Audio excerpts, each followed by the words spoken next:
but also share all types of information about ABV that you might not know, even if you know what ABV is.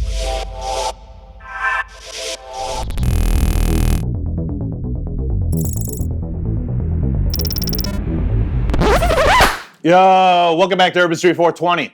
I'm your host, Fordee. So today we're going to answer the question, what is ABV? Yesterday I made a video about ABV Cannabutter and a couple of people asked, and I thought, you know what, let's make a video to not only clear up any confusion, but also share all types of information about ABV that you might not know, even if you know what ABV is, right? So what is ABV? ABV has already been vaped. It's the byproduct from dry herb vaping. Some people call it AVB, already vape buds. But whether you call it ABV or AVB, it's the same thing. After you vape, right, so this is the Aerizer Solo 3. If I take a session and I fill this with cannabis and I finish the session and I remove the cannabis that I put inside here, that becomes ABV, already been vaped, right?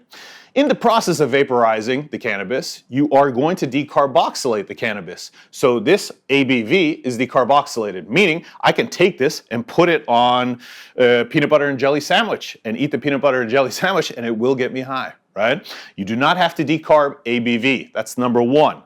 Number two, let's go to the other camera and I'm going to show you, this is regular ground cannabis. By the way, this is hash, right? It's not turds. Anyways, so this is regular ground cannabis. Look at the ABV. I don't know how well you can see, but the ABV is quite a bit darker. In fact, ABV reminds you of decarboxylated cannabis. How dark the cannabis is after vaping depends on the vape. Some vapes are more efficient at extracting all the THC, meaning your vaped herb is going to be very, very dark.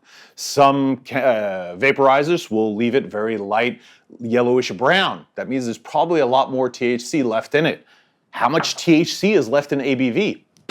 That's the thing, you know, who knows? It depends on the vaporizer that you're using, how efficient it is, how much THC it leaves behind, etc. Not only that, let's say I take the vape right here, and right now it has the water pipe adapter on it, but let's say I had the regular mouthpiece. And in the XL mouthpiece on this device, I can get between 4 and 5 hits. Let's say I take 2 hits and then empty out. There's a lot of THC left behind at that point, because sometimes maybe you empty out a session early, for example. But either way, this is still good. You can make butter, you can make canna oil, you can make tincture, you could make salves or topicals. You could add this on top of a firecracker. A firecracker is, for example, a cracker with some peanut butter and Nutella on top, and then either decarboxylated cannabis like sprinkled on top, or ABV, right?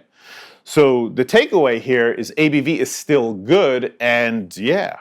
In fact, you could even put this in hamburger meat making hamburgers. However, if you were to do that, then you should do a cold wash with the ABV.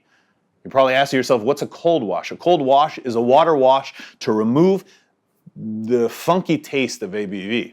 Now, if you make canna butter, canna oil, etc., you don't necessarily have to go through that process. However, if you want to get rid of any impure taste, then doing a cold wash is a good idea. I'll do a video on that later in the week or next week. So again, this is something that you could use for all kinds of things. You should not throw it away. The same as after you make an infusion. If you infuse Cannabutter with regular decarboxylated cannabis, why would you want to throw away the leftover cannabis? Because there's still good stuff in there. You could even smoke ABV. In fact, I did a video on this, check a link at the top, where I smoked ABV by itself, and then I mixed it with non-vaped cannabis. And mixing it 50-50 is tolerable. It's not something I would ever personally want to do again, but okay, it can be done, right? This is one way to make your money stretch further, because obviously you can get high from the same stuff more than once. Does it matter if it's Delta 9 or it's Delta 8 weed or it's CBD weed? No, it does not. All of it will have leftover stuff left behind, because in the vaping process, you are not extracting everything, right? So guys, I hope this answered any questions that you may have. If you have any other questions about it, please leave it in the comments. I hope you enjoyed this video. If you did, please like, share, subscribe. You know the deal, baby. Till next time, I'm out.